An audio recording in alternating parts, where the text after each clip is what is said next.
Les forces armées de la République démocratique du Congo rappellent à tous les militaires capturés ou portés disparus à Goma et Bukavu, aujourd'hui pris en otage par la FCM 23 et alliés, que vous êtes et restez militaires des FARDC. Vous avez été formés pour servir la République et défendre la patrie jusqu'au sacrifice suprême contre cet ennemi.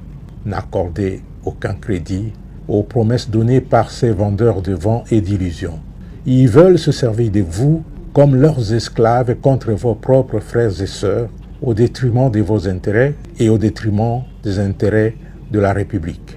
Les souffrances déjà endurées entre les mains de ces hors-la-loi doivent renforcer votre conviction et votre détermination à les combattre, à défendre l'intégrité territoriale de notre pays et à protéger nos populations. Cela doit constituer pour vous un motif supplémentaire de fierté, de patriotisme et de loyauté envers la République.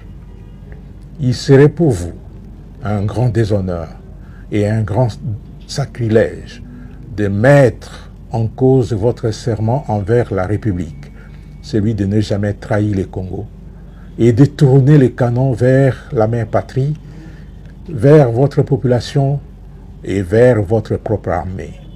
Dans ce cas, la République et les générations futures ne vous pardonneront jamais. Considérez ces souffrances imposées et le massacre de vos collègues par les terroristes de la FCM 23 comme un sacrifice. Faites tout ce qui est possible pour retrouver le camp de la patrie, comme l'ont déjà fait beaucoup d'autres parmi vous. À la moindre occasion, faites tout pour tourner les canons contre l'ennemi. Quittez ces rangs et rejoindre les FARDC.